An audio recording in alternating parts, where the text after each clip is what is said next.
പിണറായി പെരുമ സർഗവസന്തത്തിന് പ്രൗഢഗംഭീരമായ തുടക്കം. പിണറായി പെരുമ 6ാം പതിപ്പിന് തുടക്കം കുറിച്ച് നടൻ മധുപാൽ പതാക ഉയർത്തി. പിണറായി കൺവെൻഷൻ സെന്റർ അങ്കണത്തിലാണ് പതാക ഉയർത്തിയത്.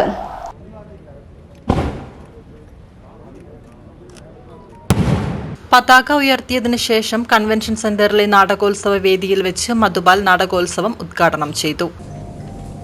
ഒരു നാടിന്റെ പെരുമ അടയാളപ്പെടുത്താൻ പാകത്തിലേക്ക് അവിടെയുള്ള പ്രിയപ്പെട്ട ആളുകൾ ഒരുമിച്ചിരുന്നുകൊണ്ട് ഇത് നമ്മുടെ സ്നേഹമാണ്, നമ്മുടെ വിശ്വാസമാണ്, നമ്മുടെ ഒരു മറ്റു മനുഷ്യർക്ക് നമുക്ക് കൊടുക്കാൻ പറ്റുന്ന കാര്യമാണെന്ന് ബോധിപ്പിച്ചുകൊണ്ടുള്ള ഒരു അടയാളപ്പെടുത്തലായിട്ടാണ് ഞാൻ പിണറായി പെരുമയെ കാണുന്നത്. നാടകമായാലും സംഗീതമായാലും സാഹിത്യമൊക്കെ ആളുകളെ ഒരുമിപ്പിക്കുന്ന ഒരു ഇടം കൂടിയാണ്.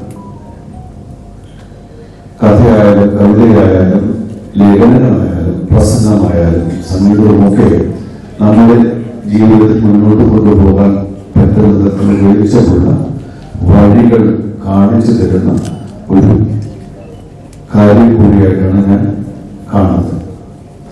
ഇതൊക്കെ തന്നെയാണ് നമ്മളെ കൂട്ടിവെച്ചിട്ടുള്ളത്. പുതിയ കാലം ഏറ്റവും വലിയ തോതിൽ ഭീതിപ്പെടുത്തുന്ന തരത്തിലേക്ക് നമ്മൾ കൊണ്ടുപോകുന്നത്. MK മനോഹരൻ അധ്യക്ഷം വഹിച്ചു. മധുപാലിന് പിണറായി പെരുമയുടെ ഉപഹാരം KU ബാലകൃഷ്ണൻ സമ്മാനിച്ചു. OV ജനാർദ്ദനൻ സ്വാഗതവും എലിയൻ അനിൽ നന്ദിയും പറഞ്ഞു. കവിയും കവിതയും സെഷനിൽ പ്രശസ്ത കവി ആലങ്കോട് ലീലാകൃഷ്ണൻ പ്രഭാഷണവും കവിതാലാപനവും നടത്തി. പ്രൊഫസർ V രവീന്ദ്രൻ അധ്യക്ഷം വഹിച്ചു. അഞ്ജലി പിണറായി സ്വാഗതവും NV രമേശൻ നന്ദിയും പറഞ്ഞു. തുടർന്ന് അശോക് ശശി രചനയും സംവിധാനവും നിർവഹിച്ച തിരുവനന്തപുരം സൗപർണികയുടെ മണികർണിക നാടകം അരങ്ങേറി.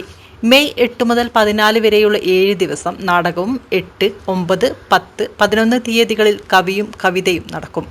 കവിയും കവിതയും വൈകുന്നേരം 6:30-നും നാടകം രാത്രി 8 മണിക്കുമാണ് അരങ്ങേറുക.